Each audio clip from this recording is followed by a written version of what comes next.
Hello বন্ধুরা, তো আপনারা থাম্বনেল দেখেই বলতে পারছেন যে আমি বুঝতে পারছেন যে আমি কি বানাচ্ছি। তো দেখো, আমি ধোকা বানাচ্ছি।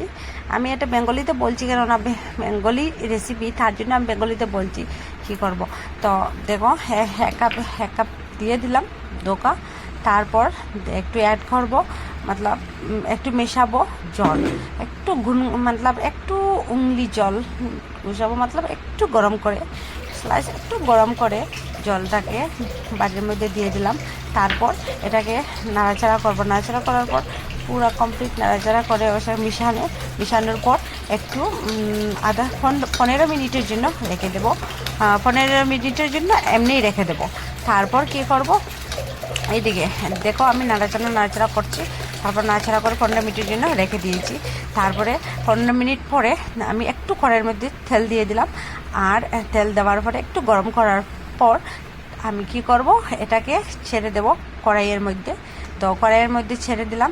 তারপরে ছেড়ে দিব, দেওয়ার পর নাড়াচাড়া একটু সময় নাড়াচাড়া করে তারপর এটাকে আমি কি করব, নাড়াচাড়া করে তারপর এটাকে আমি বাটিতে উঠিয়ে নিয়ে নিব। তার মতলব বাটিতে উঠিয়ে নেওয়ার পর একটা প্লেটের মধ্যে রেখে দেবো। রেখে দেওয়ার পর এখানে দেখছেন তো আমি এখনও নাড়াচাড়া করছি, দেখে তেল দিয়ে তো নাড়াচাড়া করছি। নাড়াচাড়া একটু শুকনো হওয়ার পর্যন্ত নাড়াচাড়া করবে। একটু শুকনো হলে ভালো হবে। তো দেখো কমপ্লিট হয়ে গেছে, 5 মিনিট পর্যন্ত নাড়াচাড়া করবে। তো কমপ্লিট হয়ে গেছে। এই থালের মধ্যে রাখছি আর একটু ছাপা দিয়ে রেখে দিয়েছি। তারপর কি করব, ওটাকে খাটবো। দেখে একটু 15 মিনিট পর ঠান্ডা হওয়ার পর কাটে দেবো।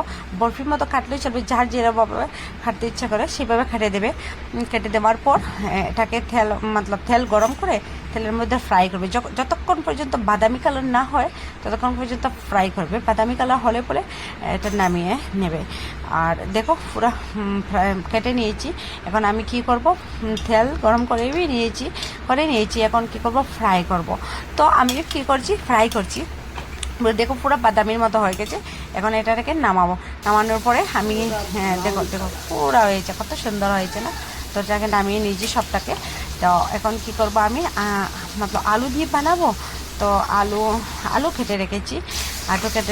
আলু মতলব তেলের মধ্যে দিয়েও দিলাম। এটা তোমাদেরকে দেখাইনি, আমি দিয়ে দিলাম তেলের মধ্যে। একটু তেল দিয়ে তারপরে একটু নমক দিয়ে, মতলব লবণ দিয়ে, তারপরে একটু হলদি দিয়ে একটু নাড়াচাড়া করে একটু সময় ওটা একটু সিদ্ধ হতে দিলাম। তারপর সিদ্ধ একটু মতলব তেলের মধ্যে সিদ্ধ হওয়ার পর এটাকে মতলব ফ্রাই হওয়ার পর তারপর এটাকে নামিয়ে দেব। নামিয়ে দেওয়ার পর কী করব, নামিয়ে দেওয়ার পর একটু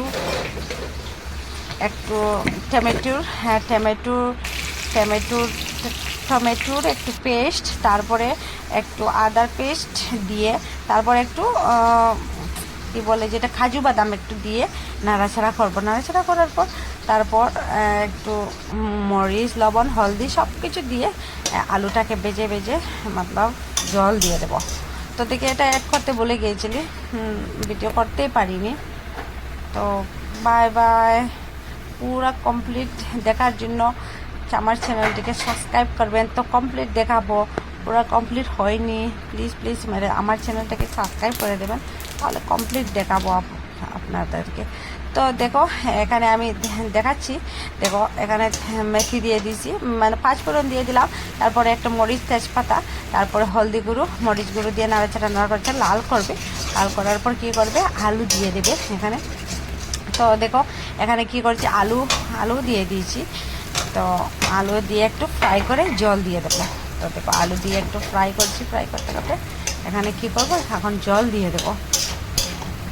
জল দেওয়ার পর তারপরে একটু সময় বয়েল হওয়ার পর ধোকাও নামানোর সময় ধোকা দিয়ে দেবে আর নামিয়ে নেবে আর খেয়ে নেবে।